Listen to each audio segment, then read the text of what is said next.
So, so you're going to do it in the form of an interview? I would say it's more of an interrogation than an interview, if that's alright. Yeah, I'm fine with an interrogation. But where were you on the... I guess you had been at the Lion or Three Monkeys. No, I've been in Manchester, having a band practice of some description. Okay, I remember I had my violin with me, so I'm still playing the violin. right. Ordinary day. Yeah, sober as a judge. You were sober? I was, yeah. I remember you saying that you had been drinking a little bit. But no, No, completely sober. yeah. As a judge, as a sober judge. Yeah, so yeah, sober as a sober judge. Standard judge. Okay. And so, it was winter time, you'd say? It wasn't summer, but I think it was quite the bitter coldness of winter. I'd say about 1 year ago. I Okay. think it was before Christmas. It was maybe a bit damp underfoot as you can get on the towpath, a couple of puddles, but it wasn't totally wrecked like you can get. What time would you say this was? It was about midnight. And where were you? There's a particular point on the canal before you get to Eastwood. You get a field, which is quite a long, thin field, which often has 2 horses in it. Mm-hmm. Yeah, if you're heading towards Eastwood, it's on the left-hand side. Yeah, and on the right is where it maybe dips down, you could say that. Okay. But that's the field, the one with the 2 horses in. It was in there? Yeah, that's the field, a long, thin field, yeah. Right. And it was right at the far end as we look at it now. So Okay, yeah. at the eastward end of the field, I was alerted to a big beast running in this field. And it ran sort of straight down the field, basically. Sort of running past me, I'd say. Okay, right. Because he wanted to get away from me, and it was scared of me. Right, okay, well, obviously, yeah. Once you saw it running, it was black, I think you said. Yeah, this is the time. I mean, we could fill in some more details. And how were you feeling? Like, you felt that you saw a big cat? How I was feeling was shocked, I suppose. Like my jaw dropped, and I watched this thing quite clearly, but only for 3 seconds. I watched it, and it was really dark, Yeah. and as I'd later found out, backlit by lights from the street. But on the night I hadn't noticed that it was backlit. And yeah, what I saw was something that I couldn't immediately put my finger on. In this 3 seconds, I was startled, so I think I wasn't really concerned with identifying it. I was concerned with whether it was going to kill and eat me. Well, yes, but you had that thought that whatever the beast was could potentially be dangerous. It lasted for 3 seconds, and the 3 seconds was like hyper alertness, taking it all in. But I think from a point of view of protection, that was my initial feeling. Was that something had startled me, and I was just watching it to make sure it wasn't coming for me, basically. Super alert. Yeah. And then? And the thing had gone, and I was like, "What was that?" And then passed and away from me. So sort of from front, from the side, and then as it sort of went away from me, it went behind a bush, kind of got in the way.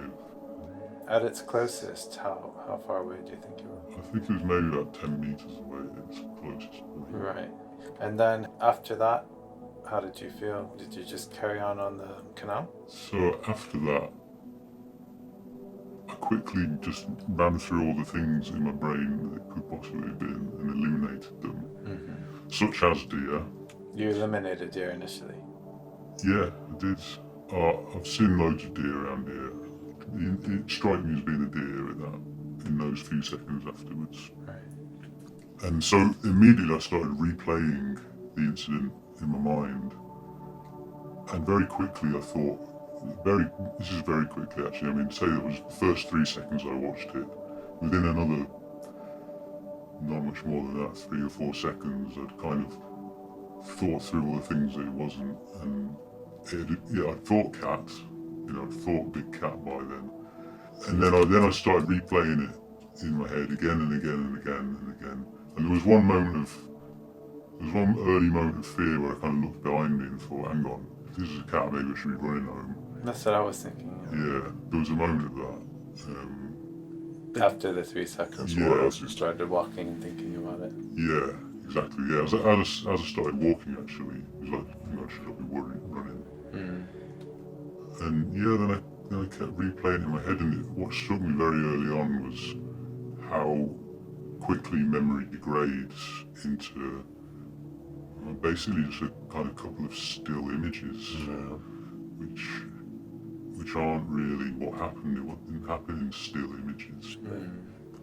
Pretty soon, within a few replays, or a minute of replaying it, it was quite clear that my memory was just a couple of freeze frames, which I'd possibly invented quite a lot of myself by that point already. But there were a few things that I was trying to really remember. The sound of it was one of them. It was a near a thud. It's kind of near thud sound from its feet. Oh well. As it ran. As it ran, yeah. Interesting. So just a very big house cat. They don't tend to touch, but definitely not. Because of size. Yeah, it was clearly much bigger. What would you compare it to? Compare it to a cow, or is it? Yeah. or Maybe horse. as long as a What cow, about the but- horses? Again, kind of maybe not quite as long as a cow or horse, but in that realm, but low to the ground. And this was what made me think it wasn't a deer at the time. Its pose was very low to the ground, much more like how I imagine a big cat running. It's really characteristic, yeah. I mean, that's why I think a deer is. You kind of know what you're watching, and you sort of don't really confuse a horse with a deer. You don't confuse a deer with a cat. Yeah. The only other one I'm maybe thinking is badger.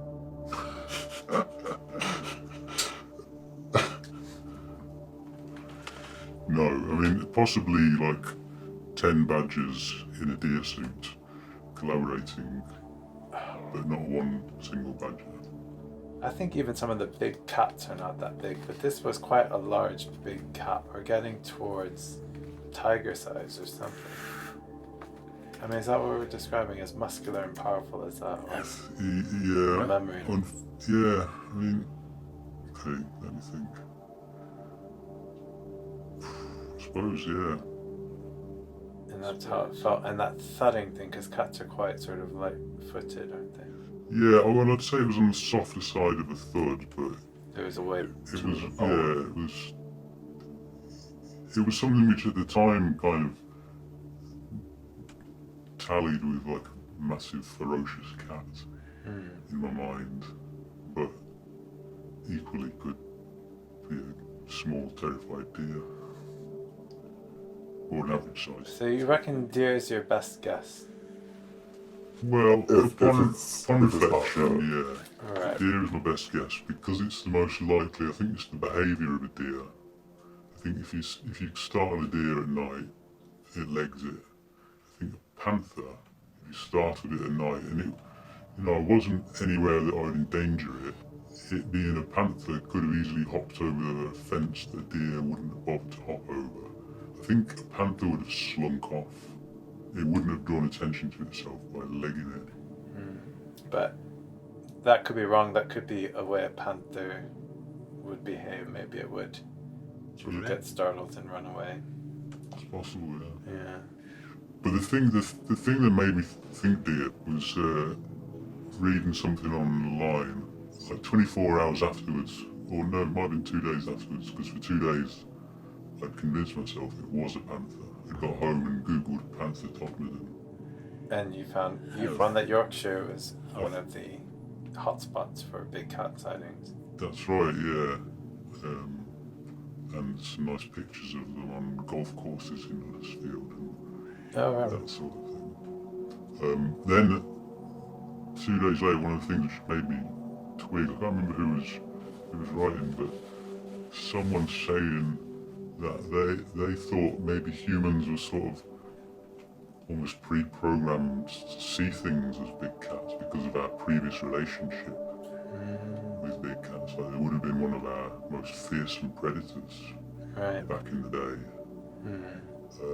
And this person was saying maybe there's something that in that moment of startlement, you just see cat shapes Right. as a sort of self-defense mechanism when maybe there isn't cats there, and that's what made me think, hold on, what if I've sort of seen it as a bit more of a cat shape, In case it was a thought threat. cat shape.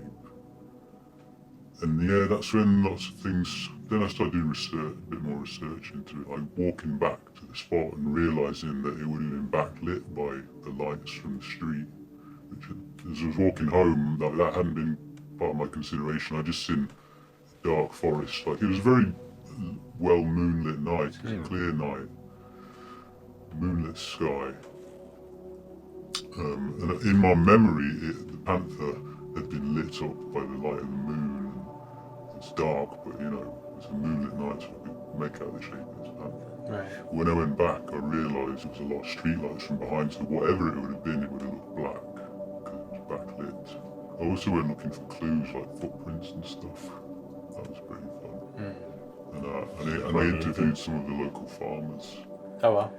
Yeah. And any leads from that? How did you approach this? Well, it was the next morning, so I was still in Pantherland, thinking it was a panther. And I thought, I'm going to go out looking for clues. And I found some feathers on the towpath and what looked like a paw print, although it was probably just a puddle. Right. And there's a guy who keeps hens and ducks down there who sells eggs out the back. So I knocked on and I bought eggs for him, so I said hello. And I asked him if he'd had anything go missing in the night, because I'd seen this pile of feathers. And he said, oh yeah, he'd seen it too, but it had the hallmarks of a bird-on-bird fight for some reason. As a bird expert, you could tell from this pile of feathers that it was bird-on-bird fight. And so I told him about the Panther story, and he just took it in his stride and was like, oh yeah, it's probably escaped from a private collector or something like that. Then there was another farm, there was a guy mowing the lawn there, and I called him over, and I said, this might sound a bit strange, but I think I saw a big cat on the canal last night. Have you had any animals go missing or anything? And he said, no, we haven't. And he said he thought it was probably a minx, which took me a few seconds to realise that he was kind of getting confused between a mink and a lynx. And that a minx is actually a word for a cheeky young person or Right. something like that. That's right, yeah. I mean, mink are tiny though. Yeah, it's not a mink. So See any other animals? A wild boar? No, too slow and small. Yeah. Badger theory is out. Badger's out, fox is out. Horse, it wasn't a horse, it didn't have a horse's face. Yeah, I don't think they would get spooked at night like that either. No. No, definitely. And they don't leave the horses in that field overnight as well. I've walked past it many times. You decided on deer, but I don't know. I think you would have known straight away. Like in that 3 seconds, I think you Yeah, would have seen it was a deer, because especially when they're kind of running past in a way, yeah. it's so characteristic how they run, and you know, I'm sure you're super Yeah. familiar with all. Well, I thought this as well. I thought if it had been a deer, I would have recognised it as a deer.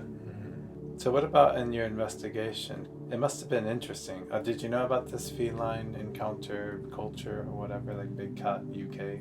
Yeah, Guess yeah, you've I heard did. about it before, but Yeah, actually, I'd heard a program on Radio 4 about it within a year before, where they'd said they think there's more than likely breeding pairs in the UK, and I'd thought about it a few times since that program, because it's just a really enticing thought, isn't it? Okay, so there's that. The other thing is, I don't know, have you ever thought about it in this sense, fairy space or supernatural space?